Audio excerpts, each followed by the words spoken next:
E aí, pessoal, tudo bem? Eu era um menininho no ensino médio, quando a irmã de um amigo meu me deu uma lição que eu guardo com muito carinho até hoje. A gente tinha dois amigos em comum e um deles começou a fazer merda. Ah, a literalmente fazer merda. E aí o segundo amigo que a gente tinha em comum foi atrás dele. E ela olhou e falou assim: Meu, o fulano é tonto, o ciclano, ele é mais tonto, né? Porque se você segue um cara tonto, você é mais tonto. E, e aí você fala, porra, Fausto, essa foi a lição que você aprendeu? Sim, sim, ela me deu uma grande lição que eu carrego pra vida, porque assim, o tonto fulano, pelo menos ele era um tonto líder. O fulano, o fulano tonto, ele era um fulano líder. E o ciclano, ele era um seguidor de um cara tonto. Isso te torna muito mais tonto. E por que eu estou dizendo isso? O vídeo hoje é basicamente isso. Essa é a primeira lição que eu aprendi. Não que eu queira passar essa lição para vocês como se fosse um legado. Eu só quero comentar porque eu acho uma parte engraçada da minha vida. E a segunda parte é, em caso de bate-boca, não seja o Chaves. E eu já cansei de dizer isso para vocês. Em caso de bate-boca, não seja o Chaves. Porque uma hora todo mundo vai parar de falar e cada um vai ter que ser responsável por aquilo que disse. E a gente tem um comportamento humano muito natural de querer dar porrada mais forte.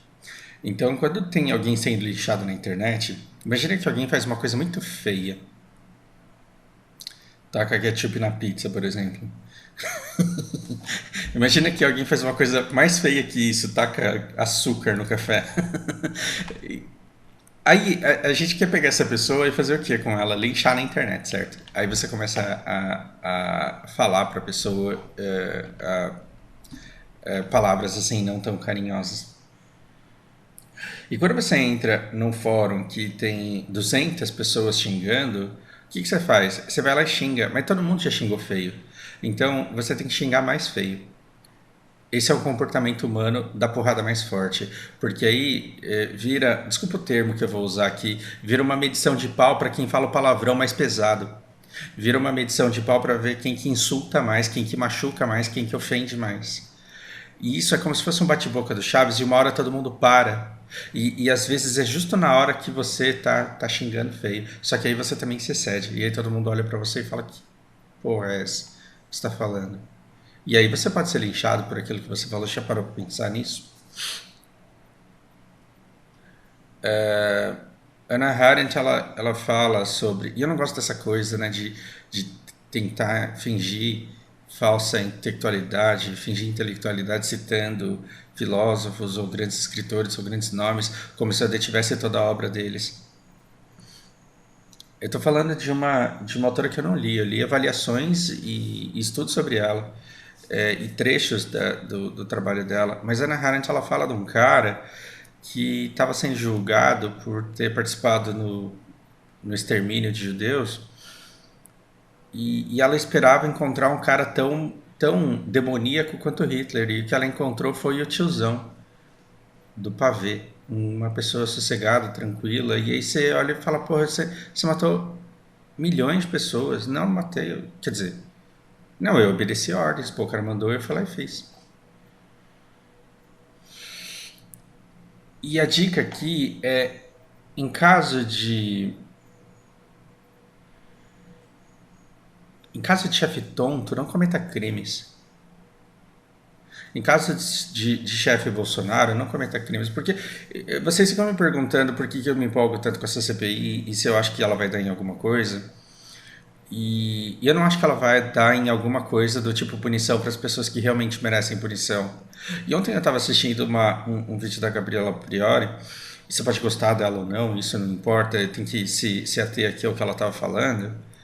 E ela falou, olha, sim, a CPI é mais um instrumento político, é mais para gerar essa visibilidade, enfraquecer a imagem, tudo isso está sendo feito para enfraquecer a imagem do Bolsonaro, eu sei, só que a gente está conseguindo documentos preciosíssimos para escrever a nossa história de maneira digna. Só que veja, só é crime aquilo que é prescrito na lei. E às vezes uma pessoa faz uma coisa horrorosa e esse crime não está prescrito na lei.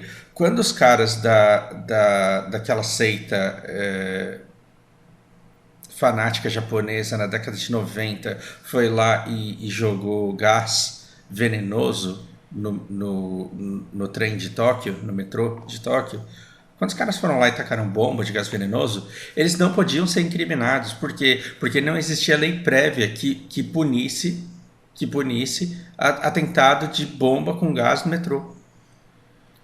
E aí tiveram que dar uma conchambrada em outras leis para que eles fossem incriminados, só que a defesa conseguia livrar a cara dos caras. Por quê? Porque exigia uma adaptação da lei, e a adaptação da lei era subjetiva e questionável. E existe essa máxima no direito que você não pode ser preso por um crime que não existe.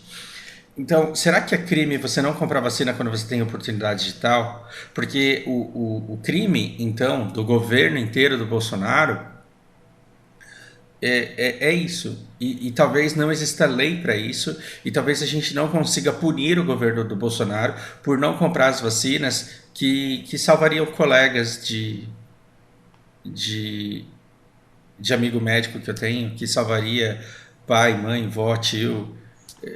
A Tilly tá no respirador, cara. E se eu perco esse cara? Pessoas próximas que se tivessem tomado... Essa menina é rindo, ela é feia pra caramba, né? Desculpa. Fazer vocês terem que olhar pra isso.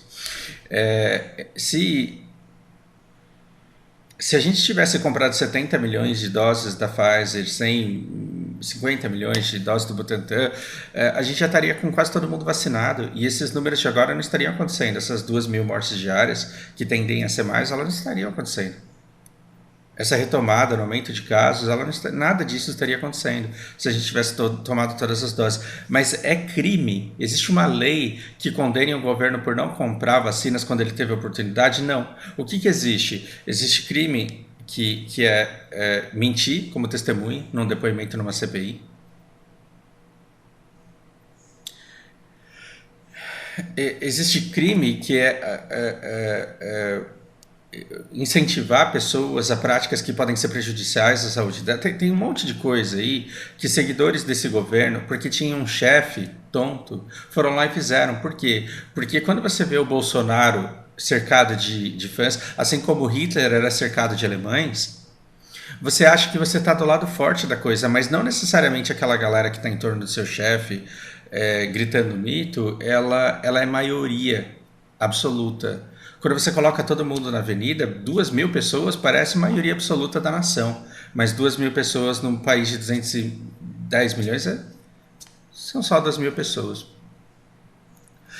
Então, quando o seu chefe ele começa a bater e a xingar e a mentir, aí você começa a bater e a xingar e a mentir, depois não adianta você ir para o tribunal da CPI, os caras irem te prender ou encaminhar para o Ministério Público um pedido do seu julgamento e da sua prisão, aí não adianta você falar assim, pô, mas eu só estava trabalhando. Você fez. E a sua responsabilidade por aquilo que você fez é individual. Fausto, eu não aguento mais você falando de CPI, cara. Para de falar de política. Eu tô falando da sua vida. Na guild. Não é indireta para ninguém da minha guild atual, não, mas é muito comum você entrar numa guild e você ver 20 pessoas que estão reunidas ali fazerem uma coisa que seres humanos fazem desde da pré-história, porque a gente aprendeu a falar antes de aprender a escrever. A gente aprendeu a falar muito antes de aprender a escrever. E muito antes da gente aprender a escrever, ou seja, desde a pré-história, fazer fofoca foi uma coisa essencial para o desenvolvimento de sociedades e de grupos maiores do que 150 pessoas. Essa fofoca, ela conseguiu ser capaz de criar núcleos dentro de núcleos, pequenos grupos dentro de grandes, maiores grupos, porque grandes grupos, eles são abstratos, eles não te dão a proteção que você quer fazer parte de pequenos grupos. Então é muito natural numa guild de 150 pessoas formar um grupinho de 10 para ficar falando mal do outro membro. Então, toda vez que você for falar com o seu grupo de pessoas e pensar, será que tem alguém escutando? Alguém assim, de fora do meu grupo escutando? Pense, o tempo inteiro tem alguém escutando você. Você é uma pessoa que gosta de se escutar falando mal dos outros injustamente? Você acha que você gosta de se escutar? Aliás, você gosta de se escutar falando mentiras a respeito de uma outra pessoa, somente porque isso vai te dar ponto de crédito, vai te dar créditos sociais com aquele grupinho menor, com aquela panela menor que você fez dentro do grupo maior que a guild. Pense nisso. Pense quantas amizades elas são facilitadas criando-se alianças contra alguém. Essa é uma maneira pré-histórica de se aproximar e de desenvolver amizade, parceria e aliança. Agora pense que toda vez que você mente a respeito de alguém para se aproximar de uma outra pessoa, você comete uma tremenda injustiça e você está escutando isso. Você convive bem consigo fazendo esse tipo de comportamento? Então, fale sempre como no antigo, pré-histórico programa do Chaves, fale sempre como se você fosse o Chaves no momento em que todo mundo para de falar. No momento em que todo mundo para de falar. Você se orgulharia de se escutar dizendo aquilo que você disse? Aí você, nessa hora, inverte e fala assim, porra, Fausto, você já se escutou jogando MOBA? Sim, eu sou outra pessoa. Assim como terça-feira eu não me responsabilizo pelos meus atos. Por quê? Porque eu estarei sob uma pressão, sobre uma carga emocional muito grande, eu sou muito imaturo, eu sou muito incapaz de controlar as minhas emoções depois que eu tilto. Mas o ponto que eu quero trazer para vocês é esse. Quando está todo mundo falando mal de alguém, você começa a falar mal de alguém só porque está todo mundo falando também, porque você quer se sentir pertencente ao grupo, ou você é aquela pessoa que quando entra no Discord, e eu não estou falando da minha guild atual, e nem da anterior, não é indireta nenhuma para nenhuma guild específica, é isso que eu tô dizendo. Ou você é aquele cara que quando entra no Discord da guild e tem 10 pessoas falando mal de alguém, de repente as pessoas param, dão uma congelada e falam, ô, e aí, Fausto, beleza, cara? E mudam de assunto. Não estou falando que eu seja essa pessoa, mas você é uma pessoa que deixa desconfortável os outros quando você chega e eles estão falando mal de alguém, cometendo injustiças, e aí depois eles vão buscar um tema que se adeque mais à sua presença? Porque você pode colocar isso como meta para a vida, por exemplo.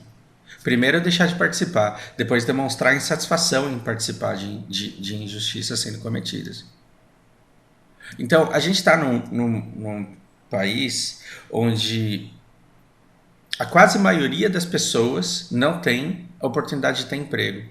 Então é um absurdo que emprego, uma coisa que é para dar o nosso sustento, só para a gente poder pagar os nossos boletos e poder viver, é uma injustiça que isso seja visto como privilégio. E que uma vez empregados a gente tenha que se submeter a abrir mão da nossa vida, abdicar da nossa vida só para ganhá-la.